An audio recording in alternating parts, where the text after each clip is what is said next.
What's up, my friends? Welcome back to another video, and today we are taking a quick look at the CSS update. So the long-awaited 1.7 update is finally here. We're looking at a few fresh improvements to the Cinematic Studio Strings library. Very exciting, and when Alex Wallbank posted this update on VI Control a couple days back, it already got up to like 20 pages long in, let's say, a week. So that just shows how many people really love this library and really enjoy using it. And I'm really excited to kind of walk you through it a little bit here, take a look at some of those improvements, and then we'll demonstrate the patches and we'll see what we can pick up. So you can see here, I basically copied and pasted the improvements and the descriptions of those improvements here in Logic so we can kind of keep track of what's going on. And if you re-download the library, reinstall the library, you essentially see that the patches essentially look identical. But the way you want to tell if you are updated to this new library or the new version is if you have the Spot 1 and the Spot 2 microphones. If you see those, then you know you are using the correct update, because previously I believe those were mixed together. So in case you're wondering how to actually update this, Alex actually sent out an email to all existing users going over the process, but just to walk you through this really quickly, you want to go to your existing Cinematic Studio Strings library, then you want to right click, and you can either click duplicate if you're on Mac, or you can click like copy or whatever on Windows, and essentially you want to make a copy of the original library. Then you want to go to that duplicated copy and rename it to Cinematic Studio Strings Original. So you know that the duplicated version is the original version and not the updated version. Then you would go into Native Access. You would find Cinematic Studio Strings, right click the library and then click reinstall. And then it re-downloads the library from start to finish. And this is now the 1.7 version. And that's all you need to do. So here you can see presently we have the 1.7 version. So let's quickly run through these improvements now, and then we'll play through the patches. So the first thing is the improved Marcato mode, which means that the runs themselves are much smoother, much creamier, and much more realistic. And I've actually had a playthrough with this, and I really, really enjoy it. So the new Marcato articulation is much more powerful, punchy, full of energy and grit, and can easily pull off fast, agile phrases with minimal editing. Love this. So that's essentially what we'll take a look at. Then overall, they also improved the sound. So the new mix mic is roomier, yet more detailed and lush and powerful, which is really, really cool. And then he also says that he encourages us to experiment with the two spot microphones, which were originally mixed together into a single stereo track, but now we can control them separately, which is nice. And then the low latency legato is another big improvement here. I was just playing around, fiddling, and I didn't even notice until I realized that there's the expressive legato mode and then the low latency mode. How easy it is now to play CSS without having to accommodate for any lag. There's no delay plugin needed here. You really just start playing on the low latency mode by default, and it feels really smooth under the fingers. If you do want those slightly more realistic transitions, a little bit more expressive, then of course you can toggle back to the expressive, but you will introduce that original delay back into the performances. And then we also have improved short notes. So they've been re-edited to ensure better consistency of timing and length.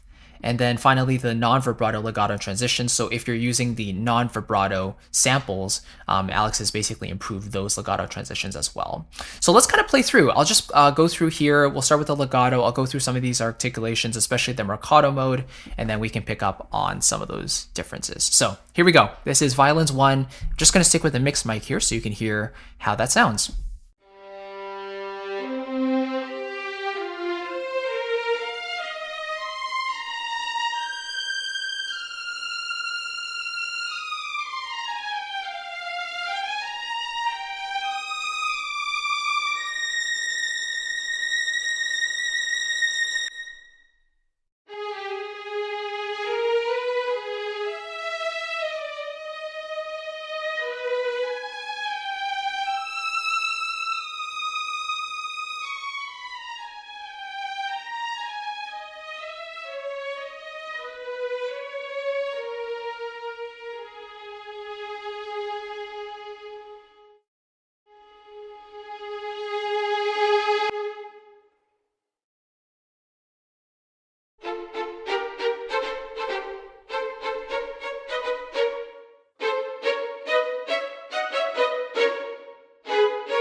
So to me, right off the bat, that sounds awesome. I don't remember the runs in the Mercado patch sounding that smooth. I actually do remember a positive impression of having the Mercado patch playing pretty convincing runs in the original version, but they did seem a little bit clunky to me, and so I kind of stayed away from using the Mercado patch for runs unless really needed. Whereas now the Mercado patch almost feels like there's a bit of a smear, or the legato transitions are at least a little bit less present, I think, in the runs. So it feels a lot smoother. It feels more realistic in general. It flows a lot better. And I'm just having a lot more fun playing runs using the Mercado patch. So that's really, really cool. I also really enjoy how short and crisp those short notes are. And of course, the legato is as beautiful as ever, but having that hiss or having that overall mix mic improved is really, really nice here as well. So let's kind of move on and hear maybe the spot microphones just a little bit. I've also brought in the room mic so we can hear how they blend together, but let's just hear the spot one by itself just a little bit here. So.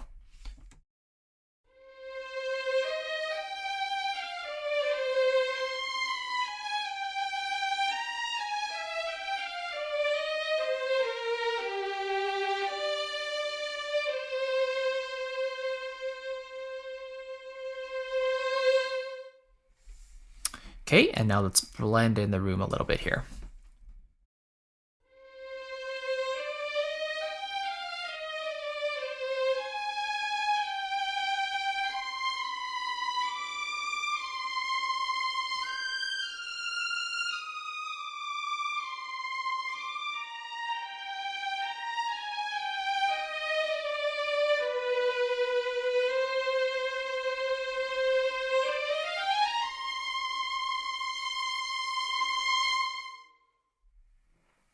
So yeah, the spot mic immediately brings in a lot of detail, and it is a little bit mono, so it doesn't sound that great by itself. Has a slightly weird panning there, but as soon as you bring in more depth there with the room mic, it sounds awesome.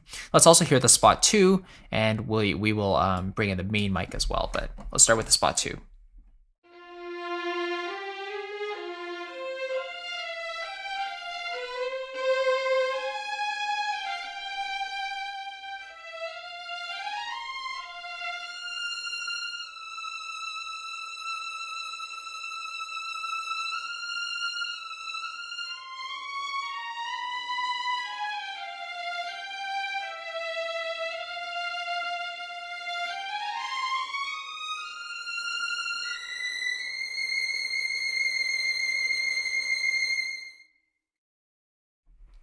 So yeah, in my opinion, it never hurts to have another microphone option here.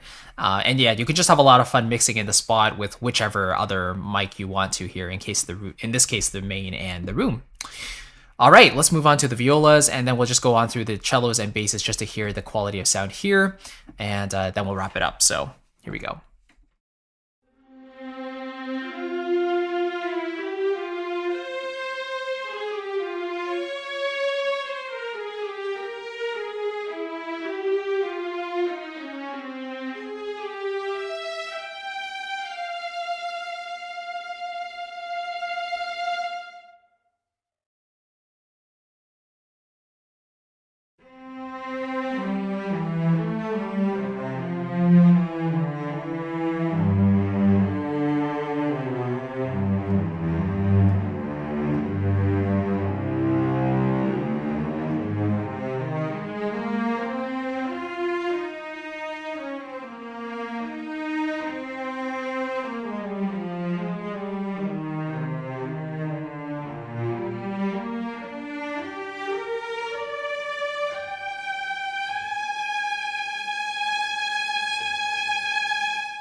All right.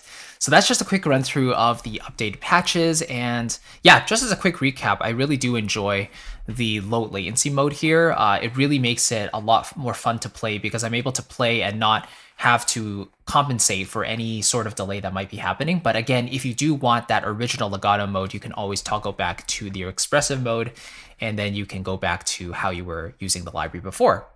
But yeah, just overall, the mixed mic does sound a little bit cleaner, I would say. I've been away on vacation for my birthday, so I'm just coming back to this library now for the first time in a couple weeks. But overall, it is kind of a refreshing update. Just seeing the work that Alex has put into this and his entire team, of course. He could have very easily charged for this update, but like a lot of developers do, by the way.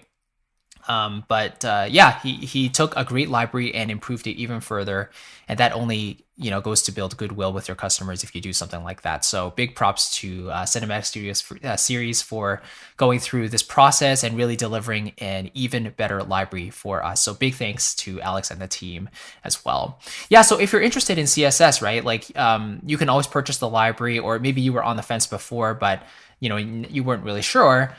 I think now is a great reason to purchase it. It's not like a sale or anything, but you do get the library at the same $3.99, but you do get as well this updated version, and I think you will really enjoy using it, especially because of the low latency mode. Personally, a lot of people that was kind of their main gripe with the library, was that it felt too laggy. So now you don't really have that excuse anymore, and the low latency mode really does function very well, in addition to the Marcato mode, which I really am enjoying. So I definitely recommend checking that out.